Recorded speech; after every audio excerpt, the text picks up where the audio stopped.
Mariana, duke parë edhe gjithë episodet që kanë ndodhur ndërkombëtarisht, kryesisht në Britaninë e Madhe, laboristët kanë një traditë që i largojnë vetë kryeministrat.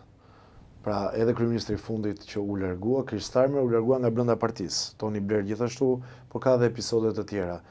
Mund të jetë ky rasti i Shqipërisë që PS-ja e largon zotin Rama apo brenda nuk ka disidencë të fortë partijake zoti Rama?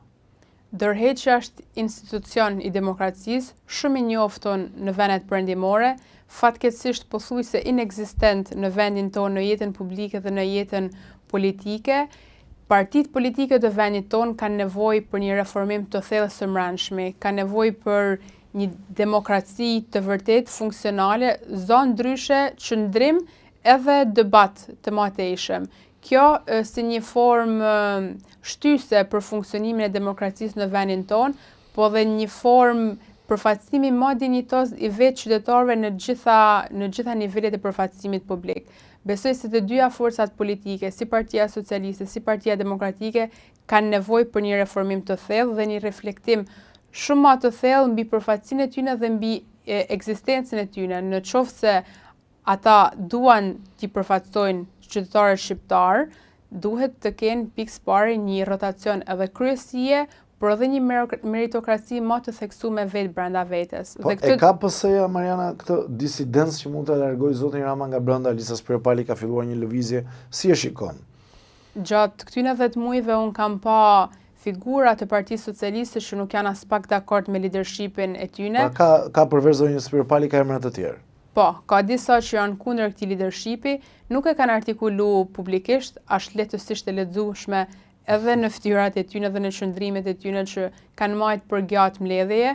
Besoj se është çështje kohe që gjejnë kurajën dhe momentin e duhur për me artikulu këtë bindje, vlerat dhe besimin e tyre që kanë, dhe mendoj që duhet ta bëjnë sa më parë sepse është shumë e nevojshme për interesin qytetar, për edhe me ju dhënë më tej motivim dhe shpresë shqiptarëve edhe protestuesve që ka ngjasa edhe ka mundësi ndryshimi për mirë në këtë vend dhe duhet të fillojnë edhe nga vetë brenda subjekteve politike, të dyja kraheve, me qëndrime më kritike edhe me qëndrime më të vërteta përtej disa fjalëve. Duhet të përkthehen tashmë në qëndrime dhe në presione të qëndësishme përballë liderit të tyre. Kam edhe dy pyetje të fundit, zgjedhje të parakoshme, të jashtëzakonshme. Shikon në horizont, Mariana, apo duket pak e vështirë? Nuk di të them, sidoqoftë këto janë pjesë e jetës demokratike, nuk do çuditesha nëse do ndodhte. Unë kam bërë vetë deklaratë dhe kërkesë publike që shpërndahet parlamenti.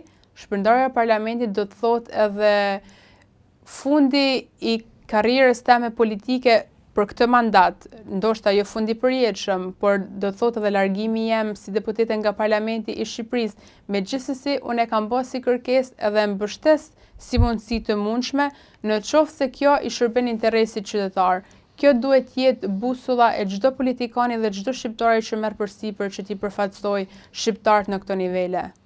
Dhe një pyetje të fundit për drejtësinë, SPAK-un. Duket sikur ka një lloj qetësie në këtë fazë. E shikon dhe ti, apo është thjesht një qetësi përpara stuhisë të madhe që mund të vijë në vjesht edhe me kohën, por ndoshta edhe me drejtësinë përballë politikës? Du të besoj se është një qetësi përpara stuhisë. SPAK-u ka dëshmuar që është, mos them institucioni vetëm publik që ka një besueshmëri të theksuar nga qytetarët shqiptar dhe këtë e ka ndëshmuar me rrëzimin e miteve që ka pas kohët e fundit në Shqipëri, ku për herë të parë janë prek figura politike të fuqishme që më përpara ishte e pa imagjinueshme dhe konsideroheshin të pa prekshme prej ligjit edhe prej drejtësisë. Ka qenë një start dhe një vazhdim shumë i mirë. SPAK-u duhet të vazhdojnë edhe as edhe një politikan dhe as një pushtetar apo titullar e institucionit nuk duhet të jetë i paprekshëm prej drejtësisë edhe prej ligjit. Duhet jenë gjithë barabartë para këtij ligji dhe gjithë duke respektu pasunitë publike dhe vlerat tona publike që ne kena. Përndryshe duhet një herë sa më parë të përballen me drejtësinë edhe me strukturat e ligjit.